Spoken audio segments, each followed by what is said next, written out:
Mr. Holmes. I appreciate that you're willing to meet with me today.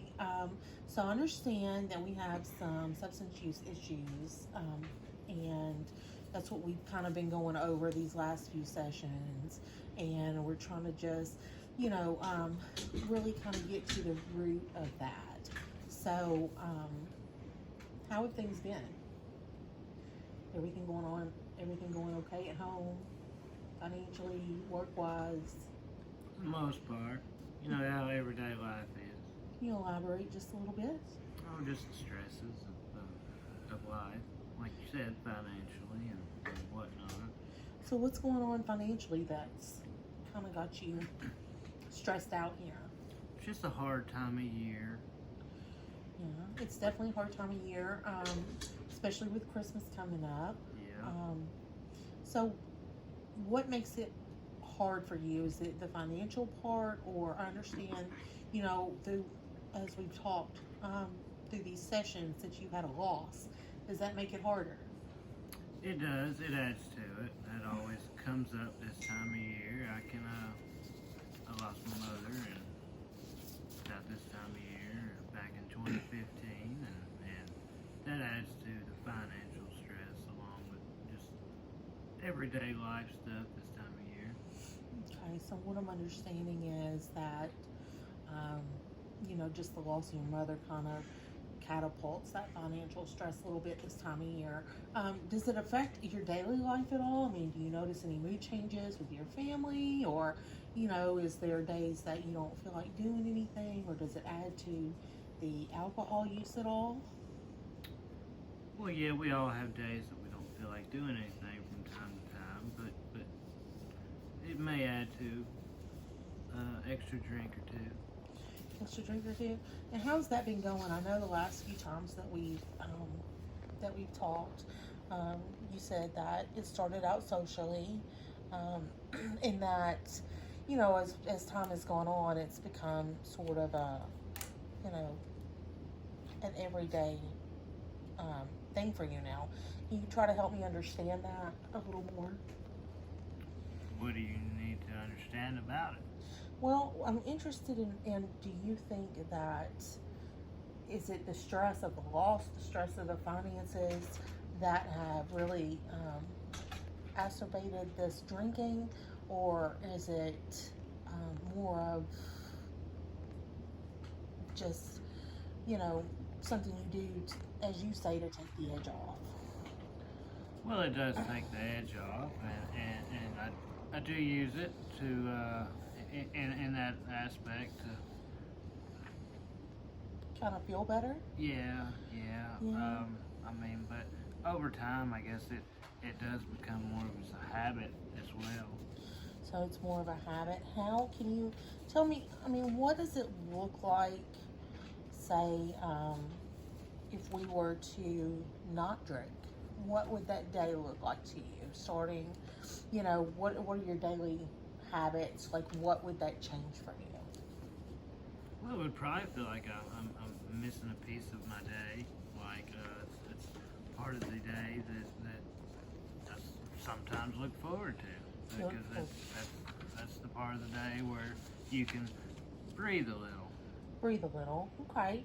And so, um, let's see. It sounds like maybe you look forward to it to some extent, but how has this drinking maybe um, affected your family?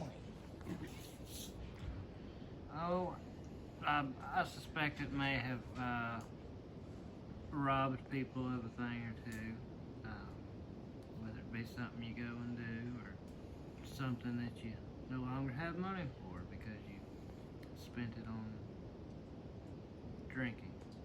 Are you willing to try to stop? Is that something that you have ever thought about doing? Um, Maybe, see how that would work or what that would look like for you? Um, yeah, I've thought about it, but I've never took any steps in the direction of making any changes.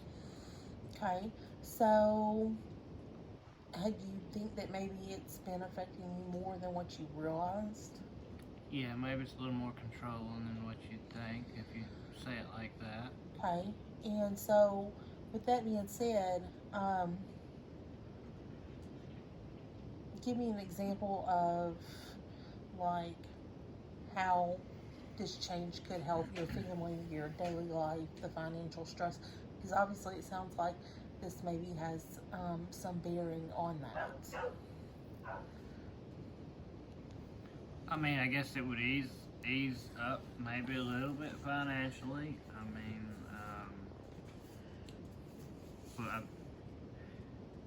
I don't know. It may would help a little bit, but like I said, then you also look at that. What you think it's helping you emotionally, maybe that's contradicting itself. So you think you might be ready for a change? Maybe so. Okay. So maybe let's plan some concrete steps towards a goal. So it's my understanding that over the past few years we have made it up to at least a minimum of 3 drinks during the weekday or correct. on the weekend. So maybe let's try to cut that back to start out with. I mean, if we're willing to change, we got to take it slow. And so maybe the goal would be figure out what your stressors are, what is making you, want to take the edge off, and go from there and see, so what I would like for you to do, maybe is every time that something sets you off, makes you feel stressed out, or somehow makes you feel like you need to drink, I want you to write that down for me. And I want you to bring it to our session, and I want to go over that with you. And so we'll so much not work on, hey, I don't want you to drink right now, but more so what is making you drink? What is the cause of it? And so that's what, I feel like this goal is going to work on, and really kind of what that looks like. Along with cutting it, like you're saying, like as in maybe a little at a time, maybe one drink off of that 2 to 3 a day. Sounds good. And continue on from there. Yeah, and really just if you had a magic wand, and with the wave of a hand, everything was exactly the way you wanted, and you were successful in making that change, what would be different? How would your work and life, how would everything be different for you if you could make that change right now? Oh, it would save me. It would save me some money for sure. It would probably free up more time for me and my family, and it would maybe make it easier to get through everyday life if you ever got over that hill. Mm-hmm. So sounds like it's definitely something that you're willing to work towards, and so we will definitely check in and see, go from there. So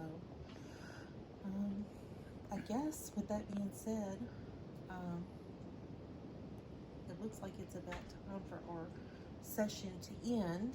So I'm going to go ahead and get you set up for our next session, okay? All right. Thank you.